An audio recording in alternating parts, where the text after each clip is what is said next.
Good day, everyone. Frankenoise here doing a horror book review, and I'm going to use the term horror very loosely.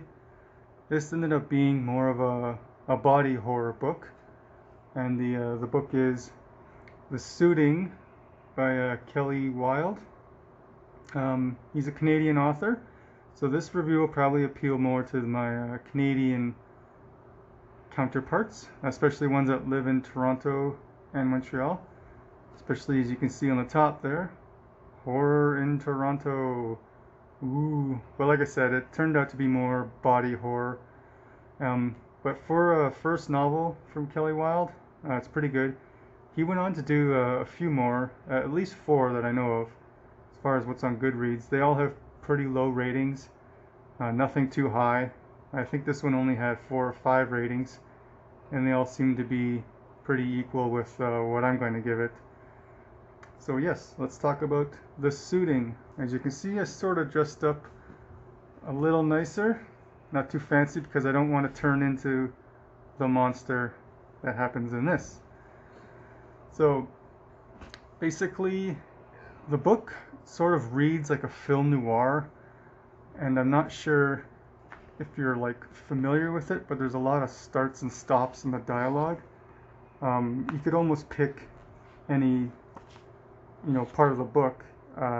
So I don't want to read anything, but yeah, it's very film noir like. It reminded me of the narration in the movie Beast of Yucca Flats with TOR Johnson. It's a horrible B movie, but that narration in that B movie sort of reminded me of how this author has the narration dialogue going on. Not to say that it's as bad as that movie. I'm just saying it sort of reminded me of it. It kind of felt like it. So there's not too many characters in the book. We basically have 4. We have Victor, the main protagonist.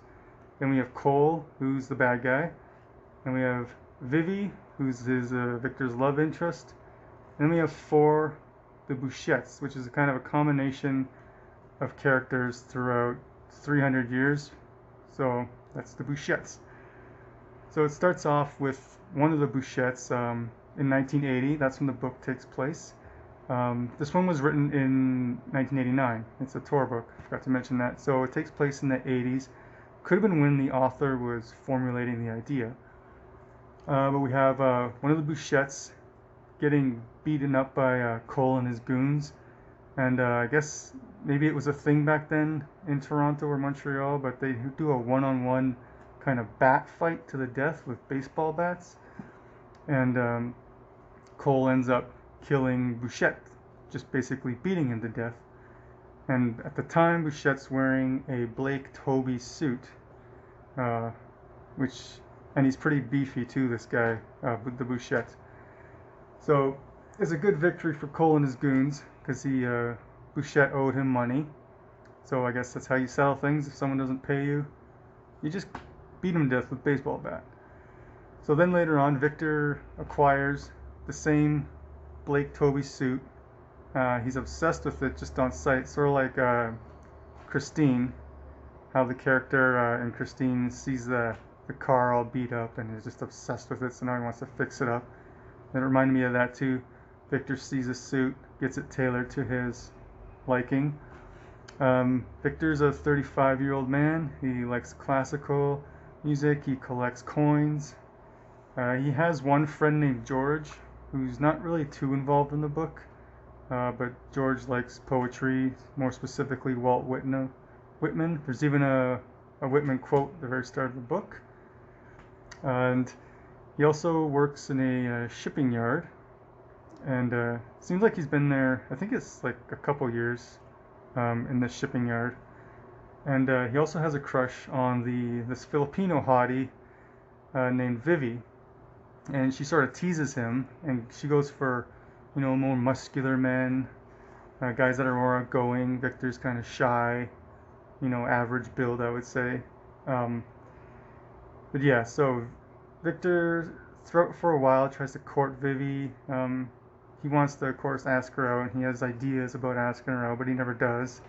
He just gets all shy about it. And then one day they actually do kind of go out on a date, because during that time too, Victor starts to work out. He wants the suit to kind of fit him, get all buff, make his arms look big in the suit.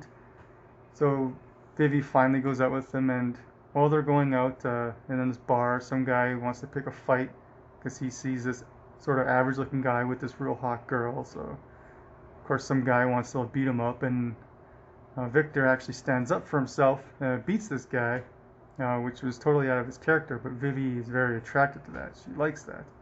So she's kind of having eyes now for Victor, even though she's not quite ready to go steady with this guy.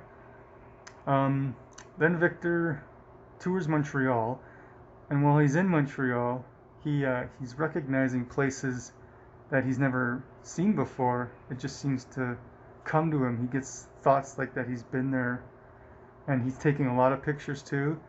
And when he sees the pictures developed, I remember this is the 80s, you had to wait a day or two to get your pictures back. He seems to be taking pictures of only certain buildings just by chance, but these buildings all have a history to them. They're all old buildings. And we get a little backstory about other Bouchettes who have died in Montreal. They were all bad people. They were murderers and rapists. There's one in 1680, one in 1780 as well, and then later on we get to an 1880 Bouchette who are all bad characters that seem to have been wearing this suit. So this suit is kind of cursed. It's one of those. It's kind of a found object horror story, almost like Amityville 3, I think it was, with the lamp. And like Christine with the car, this curse gets passed down from generation to generation, and so whoever wears this suit pretty much starts to turn into the Bouchette character. Victor starts becoming an asshole. He's listening to rock and roll music too now, which he never did. He's turning it full blast. Of course, the neighbors don't like that. I think even one eventually calls the landlord, but they don't really get into it much. He does get evicted eventually. And then while Victor's in Montreal, Cole spots him and thinks he's actually Bouchette, who he thought he had beat to death with the baseball bat. So he's kind of wanting to follow this guy, saying, didn't I just kill this guy? What's going on? Does he have a twin? So Cole's like, badass gangster, starts to follow this guy, kind of see what he's leading to, see where he works. He even starts prank calling him sometimes. And then eventually Victor gets promoted because he's real confident now. He's doing a lot of great work. And the previous boss had also, it's kind of this funny story sort of, he also dies in a car accident when he's drinking and driving. The previous boss was actually alcohol free for years, but Victor, now that he's an asshole, slowly keeps slipping Mickeys into his drinks and gets this guy back into being a full-blown drunk. And then of course a couple weeks later he dies drinking and driving. So that's kind of how Victor gets promoted too. And then meanwhile Cole's still trying to figure out who he is. He's actually in Toronto now, trying to find him out. And Victor's also starting to go to bars a lot. He gets laid for the first time in 3 years, and actually, premature ejaculation comes way too early, and this happens a couple times. The women are just like, that's alright, you're a hot looking guy, but that's alright, I'll see you later. And then of course Victor never hears from him again. And then Vivi gets killed by a hit and run by a British girl with black hair that drives like this blue Charger. And this British girl is like, I think jealous of Vivi dating Victor. So she just hits and runs Vivi. I don't know if she meant to kill her, but Vivi dies. And of course Victor's just like crushed. His heart's broken. He was actually trying to get serious with the love of his life, Also, his co-workers eventually start to notice changes in Victor, and to the point where he gets fired, and he also threatens his boss, kind of Charles Mingus style, with a stab in the desk, with a big knife, although Mingus did it with the chair, but, saying, "You're not gonna fire me," and just stabs this big knife on the guy's desk. Of course, that doesn't help situation. So Victor gets fired. So now his life is kind of snowballing into some real bad shit. He's losing women, he's ejaculating prematurely, he's getting fired. Um, so then Cole finds, this was the kind of a weird part of the story, which didn't need to be in there, but Cole finds Victor kind of face to face, bashes him over the head with a skull, gives him $200, and it says, "Sorry, I thought you were someone else." And then they just leave it at that. They didn't need it, that part in the story, just because of what happens later on. I just kind of found it pointless, more humorous.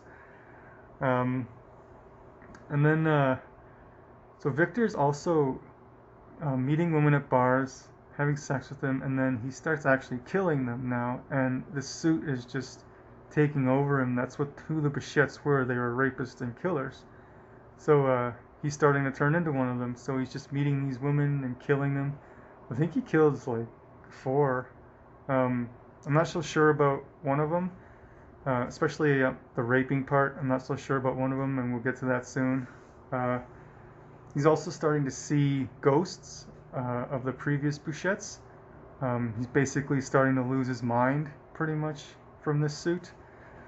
So he gets evicted, finds a new place, and there's this family next door, and there's a cute little 8-year-old girl that spots him and thinks he's kind of weird but interesting. So she knocks on his door, he opens it, and the first thing that he does is chokes her, brings her inside, and then it sort of cuts away, and then we go to the next chapter, and this 8-year-old girl is lying in bed on the bed, and it doesn't say that he raped her, but it alludes to it because in his head they mention that, "Oh, you have a virgin now." And I was just like, whoa, okay, what do we got here? We have like a guy raping an 8-year-old girl and killing her. So that sort of crossed the line for me. Him killing an 8-year-old girl was bad enough, but one of the ghosts even says that she was a slut at 6 years old, so you did her a favor. So that part of the book was actually the most disturbing of anything. Even though this isn't like a strict horror novel, I wasn't scared by any of it. Like I said, it's more of a body horror. But yeah, that like rape and possible rape, I would say, and killing the 8-year-old girl was pretty disturbing. I don't think it needed to go that far, especially with the ghost saying that she deserved it and that she was like a slut at age 6. A little weird. So then Cole spots Victor again. This is in Toronto, and he decides that now, yeah, he's gonna end this. He's not 100% sure it's not Bichette, but the only way to find out is just to get rid of this guy. So his goons beat him up, and then Cole challenges Victor to a one-on-one fight with the baseball bats again, almost exactly the same way as at the start of the book. But Victor eventually wins. He kills Cole, and the curse is lifted. Victor is of course happy about that. He can actually feel himself going back to normal. And with the baseball in hand, he's crossing these railroad tracks. Bam! Gets nailed by a 700,000-pound train, dies, and that's the end of the story. So it was an interesting story. Like I said, it wasn't really horrific, even though the little sticker on here says horror in Toronto. It's more of like a thriller, body horror. It wasn't like horrifying. So anyway, yeah, what also I didn't like about it is that because there's a lot of Montreal scenes, and the Bichettes are obviously from Montreal, probably have some European French history too. There's a lot of French dialogue. And of course, I don't speak French, but they have an appendix at the back of the book that has like translations of some of the phrases. And they're bad phrases too, some of them, like "go to hell," they even have nigger in here, but it's spelled kind of Negre, I think. And so Victor uses that word a couple times. His trainer was black when he was working out in the gym. He doesn't straight up call him the N-word, but it's in the book. It was 1980. I don't know. like, well, the book was written in '89. I mean, still, it's just a little weird that they had to include the French word for nigger. Even I hate saying that right now, but uh, so yeah, it's having to flip back to the appendix all the time to try and figure out what Victor was saying was just pointless. I thought, there's some cool little like drawings that Victor does. I'll try and find one quickly. There's a few of them that he just like doodles his thoughts on a napkin, and here's one. So not a great example, but just stuff like that. So that was kind of interesting. Like I said, the book kind of goes too far at times, but it was very fast paced and it was written well. Kind of slowed down in the middle, but the ending was pretty good. But like I said, just too much of the story I didn't like. But for a first novel, for Kelley Wilde, he did pretty good. And for my Canadians, I recommend it. So I give it 3 bony fingers out of 5. And for the next book I'm going to review, I have like 4 that I want to do. So I'm really kind of wondering which one to do. If you have any recommendations, just leave it in the comments, but I'll probably be reading one pretty quick anyway. Thanks for tuning in.